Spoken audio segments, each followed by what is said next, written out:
Welcome to The Romantic Side of Suspense with Sarah Hemmerker. In each episode, she'll talk with your favorite romantic suspense authors.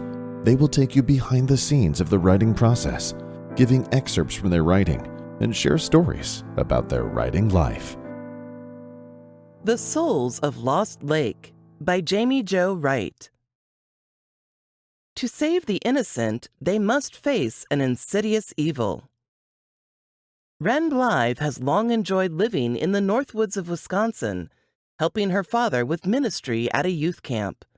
But when a little girl in the area goes missing, an all-out search ensues, reviving the decades-old campfire story of Ava Coons, the murderess who is believed to still roam the forest.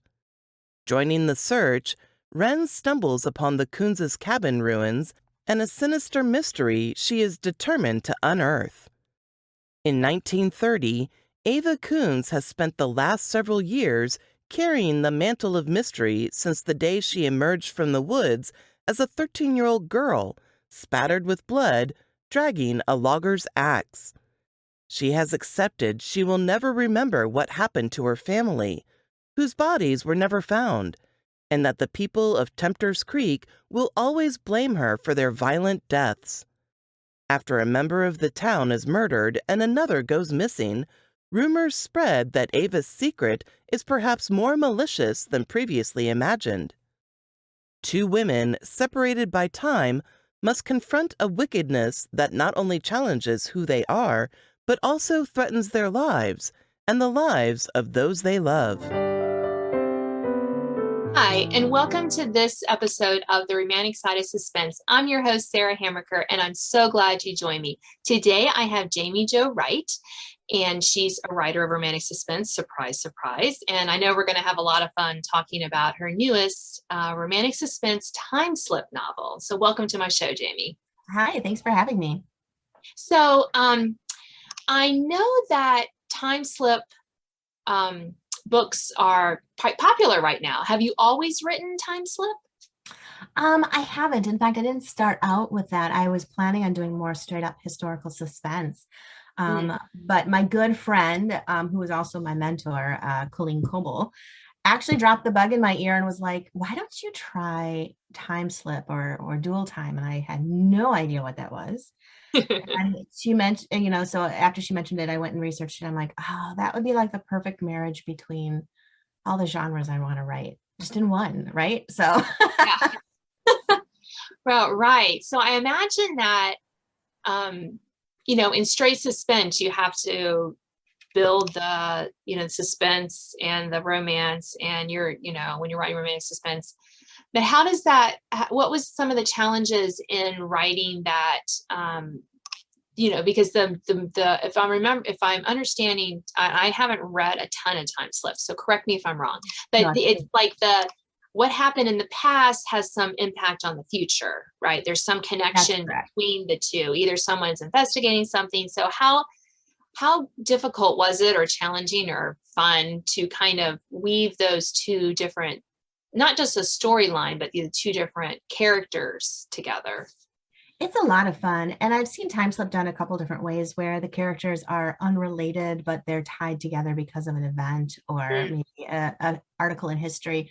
And with my characters, I usually try and tie them together, whether they know it or not, that they are directly influencing, the past is directly influencing the life of the current heroine. So you can't really separate the past heroine from the current day heroine, because then the current day heroine wouldn't be who they are. So I love doing that and having that influence, because it really shows not just how history in itself affects the present, but also how people from the past, their legacies, affect our lives, sometimes with us knowing and other times with us not.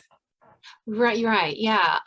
One of my my only current series right now is not really a time slip, but it's the Cold War Legacy series. And I have the central mystery is based in 1980s East Berlin. I have a few characters from that time now in present day. So there's not a lot of that time slip, but yet it is interesting because, again, how the past does impact our future, and how things we don't realize can make those connections. It's so much fun as a writer.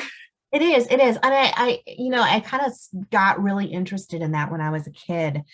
I was almost by force because my grandma and my mom were huge on going into antique stores, and they would spend hours there, which as a child gets really boring really fast, just looking at plates and vases. So I turned it into a game where I was like, I'd find something that looked interesting to me, and then I'd try and make up a story of who had once held it, what happened to them, what secrets did this item have that nobody would ever know about it because the item couldn't talk. And so that kind of got me into that mindset. So when I was getting into writing, then that was like, oh, that's kind of a natural segue. Yeah, that's fun. I was obsessed with cemeteries as a kid. Oh yeah, me too. Yeah. There was this super old one, Blandford Cemetery, in Petersburg, Virginia, near where I grew up. And I would always beg my mom to take me there. I wanted to see what I call them the T-shirt graves. They were the ones that had like the on the gravestones, like a cloth draped over, but they looked like, to me, they looked like they were wearing shirts. But I would wander around, look at all the tombstones of these old people and be like, yeah, and make up little stories. Yeah, we used to actually, my mom and I used to mow an old country cemetery. And so we would go every week and we would mow. And there was one gravestone that was, the woman had died in like 1912 or something like that. Anyway, when I did the math, she was maybe 22 years old when she died. And her name was Hazel. I don't remember her last name. And I was like, oh, poor Hazel. So I would make up songs about her and stories about her. And I feel bonded to this 22-year-old woman I've never met and have no clue who she is. But it was all from mowing a cemetery. So yeah, I totally relate to that. Yeah, see, we're kindred spirits, Jamie. We are. I mean, I don't write historical fiction, mostly because, well, I love history. I just don't have the patience to get all the details right. I'll just be honest. Oh, sure. Yeah, no, that's fair. But I love reading it. But those cemeteries, I think about it sometimes. I would always look at how young some of those kids were. I'm like, oh, I know. 8-year-old's dead next to my 2-month-old brother. I'm like, this is so sad. Yeah, like you see this tragic story of child death and you wonder if there's some sort of like typhoid or sickness that went through the house. And then sometimes, have you ever found those cemetery stones where you see the children and you're grieving the loss of these unknown children, and then the mother's right there with the same date of death, and you're like, oh shoot. Yes. And you're like, what happened? And it's how they put the story there next to the gravestone, which I think should become law.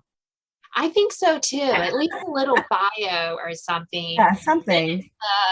And then I often thought, well, what was happening in history during that time? And I would always, I was just a little bit of a weird kid, but No, that's okay. I'm a writer of suspense. So right. I still go to the cemetery sometime and just sit there and write. It's just, I don't know. There's an aura that comes off of dead people. No, I think you're right. I was a Wreaths Across America location coordinator where we lay the wreaths in December to honor veterans at an old cemetery, the oldest national cemetery in the country, the DC Soldiers and Airmen's Home National Cemetery in Washington, D.C. But it was just, it's smaller than Arlington, and they have all those, I would just walk through and read all those graves and just be like, they had them from the Civil War through, modern day wars, but you could just see all the sections, the Civil War section, and then they had the, World War I section, and they even had, I think, 1 or 2 from the Spanish-American War, and then they had, World War II, and you would just read it, and you just see these young men, and some nurses were buried there too, and women, and you're just, I would just make up stories. I just wonder, an Italian last name, well, how does that work out, when you were in, and all these, you think about all this stuff. It is fascinating just to kind of get your, just think about it. Right. a little morbid, but so now, what about the suspense part of it and the romance part of it? So how do you kind of carry those through the kind of the time slip? Obviously, the past person cannot be in love with the future person. Yeah, I don't write time travel. That's different. Okay, right. Right. Just so we have that cleared up. Yeah, time travel is completely different. It's not like Outlander. So yeah. Yeah, the suspense is usually, I mean, the easiest way to describe it is typically there's a cold case from the past that's never been solved. And it becomes part of the story of the contemporary heroine's journey. Okay. And it's not like there used to be a show on TV, I think it might have even been called Cold Case. Yes. Where it was a police detective who was assigned to looking up old crimes. It's nothing like that. It's not like a police detective story. It's usually somebody who buys an old house or gets stuck with the memory of their grandmothers. In Echoes Among the Stone, for example, her grandmother's sister had been murdered years ago, and she finally decides to solve the situation.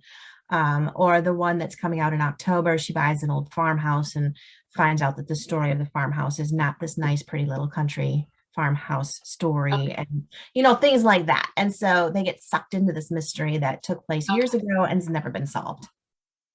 Okay. And how do you and so in the past, then your other past is what's happening, right? Is that so those people the past people never have the solution? Sometimes they know the answers, but for whatever reason, it's kept under wraps, or it just gets lost in history because back in the day, historical records are lost for whatever reason. Right. So sometimes in the past, there's always a resolution to the past story, but sometimes it's not publicized for whatever reason, and then it gets lost. Okay. Yeah. Yeah. And how far past do you go? I mean, do you go all over the historical time frame? Do you have a particular era that you enjoy delving into? Yeah, the oldest I've gone is in the 1870s. And then the one that just released, The Souls of Lost Lake, is in 1930. So I kind of go all over the gamut between, anywhere between, I would say, Civil War and World War II. I haven't done anything older than 1870s, and I don't know that I will. But it just kind of depends where the characters take me. Yeah. So how do you start? Do you start with like a idea of like we were talking about, like an object, or how do you kind of where do you start with a character who has a question? What's your creative process? My creative process with a book idea. Usually there's an inspiration of some sort of old ghost story or something. So The House on Foster Hill, which was the first book that I released, was a jump off of a podcast that I've been listening to, which is a really good one. It's called Unsolved Murders by Parcast. It's really good. It's a dramatization. So they narrate and they dramatize the story.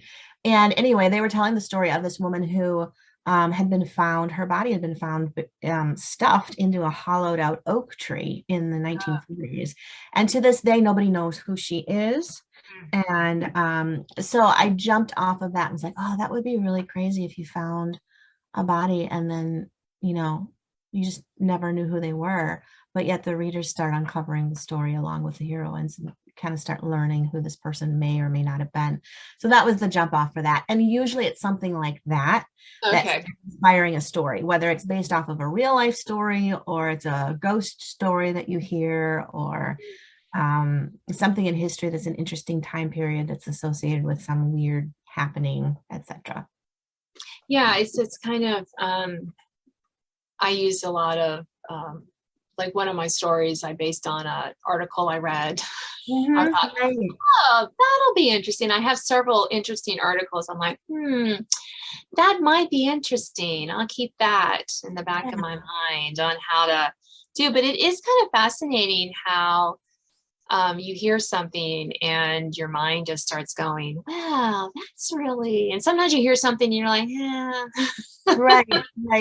Yeah, it's always fascinating. And, I'm horrible in that I like to watch those on, I think it's Investigation Discovery, but they have these ghost hunter shows, which I kind of watch with a chuckle because, I'm not by any means professional at ghost hunting or not ghost hunting, but I can like see how they're faking probably all of it. But anyway, so I feel like I'm watching the show and it's almost like a dramatization of something that's not really happening, but it looks like it's happening. But I'll watch those because you get ideas from them, because they're always taking you into like an old asylum or an old house or an old penitentiary. And regardless of the ghostly elements of it, there's always a family history. Like I just watched one last week and it was an old house that, they went in to try and find out what was haunting it. But the history that they found at the local historical museum was about a couple who had actually used the house as a refugee place for soldiers during the Civil War who were injured. And so, ghosts aside, the story in and of itself was just chock full of history. And it's such a great way to learn history that's more obscure, because otherwise you wouldn't hear about it, because it's not worth a documentary, but it's definitely worth the ghost hunt. So right, because those soldiers, man, they're upset. Right. Oh, they are. They're out to get you years later. Yeah. Now, and I also think that's why I watch a lot of crime shows. I'm always like, oh, how is the hero and heroine? How are they in peril? What was the motivation behind the villain? You just because they just give you those little snippets that you could just file away and think, oh yeah, I could have this happen to them. That's a great idea. And I love, my kids got me BritBox for Christmas and Mother's Day and my birthday this year. That's a really good present. That's a fantastic present. I thought about that. I said, hey, why don't you get, because I was like, we need another subscription, like we need a hole in the head, right? Right. Mm-hmm. I said, but for my birthday and Christmas, this was great. I had 4 kids. It wasn't that much. I'm like, this is marvelous. But I love this, watching their shows, because they don't carry guns on, in Britain, the police officers. Oh, right. You're right. So it's just been fascinating just to kind of, they just have a few more nuances that don't involve, a lot of, shooting violence kind of thing, which, you need to have more of those in your in your repertoire than someone pulled out a gun, other stuff. Right. There's more than guns used as weapons, though. Yes. Yeah. There's more things that can happen. But this was great. So unfortunately we are out of time. Is there anything else you want to add about your writing or your work before we sign off? I don't think so. I just, I usually describe my writing as Scooby-Doo for adults. So there's always ghostly elements and hauntings and such that the titles and the covers allude to. But I love that moment where the ghost is unmasked and there's a reason for it. Yeah, that's a great way to end. So thank you for being on my show, Jaime. Thank you so much for having me. You have been listening to The Romantic Side of Suspense. I'm your host, Sarah Hammerker, and I'm so glad you joined me. I've been chatting with Jaime Jo Wright, and you can hear an excerpt from one of her latest romantic suspense time slip books, The Souls of Lost Lake, after this. Now an excerpt from The Souls of Lost Lake by Jaime Jo Wright. Campfire Tales. Campfires were meant to be places of shadows. In between the flickering light of orange and blue hues, raging white centers, and filmy smoke tendrils lingered the dark places. In these places hid the stories that flavored the tongue of every storyteller, tightened the chest of every listener, and perked the ears of the most afraid. This is the tale of Ava Coons. The story begins. A marshmallow catches fire, flames into a gorge of sticky mess, and falls into the flame, consumed by the raw heat that shows mercy to none. In the days of Prohibition, before the Depression was at its worst, and before Hitler became a household enemy, there lived in the Northwoods, in a place near Tempter's Creek, a backward family of questionable origin. Few in Tempter's Creek truly knew who the Coons family was, and the fact that they lived deep in the forest once inhabited by the Chippewa made them even more of a mystery. But they were a mystery few cared about, and few gave any thought to. Until that morning, the morning of July 17th, when a girl emerged from the woods, her flour sack dress stained with the blood of her family. A gasp follows. A camper flicks on a flashlight for safety. An adult waves it back into darkness. Two girls huddle closer together. The storyteller scans his listeners, identifying them all by the flickering glows against their faces, their eyes wider as they widen with fear. She limped forward, her right hand gripping the thick handle of a logger's axe, which she dragged behind her because of its weight. When she approached, the townsfolk noted the axe was bloodied, darkening the wood of the grip, dried to the tip of its blade. The storyteller pauses. The fire cracks its regrets and its conviction that the story has much yet to be told. It was murder. All of Tempter's Creek knew it. The Coons family's only daughter had brought the weapon to their doorsteps. Ava Coons, a thin, dirty backwoods girl, vowed she knew nothing of what had happened to her family. Vanished was the word Tempter's Creek applied to the Coonses, to the father, the mother, the two older boys, and even the family dog. A search party gathered, and into the woods they traipsed, calling, looking, and very much afraid of the carnage they would uncover. An owl warbles its night cry. A camper yelps at the eerie sound. The storyteller waits until all the attention is back on him, riveted to his next words.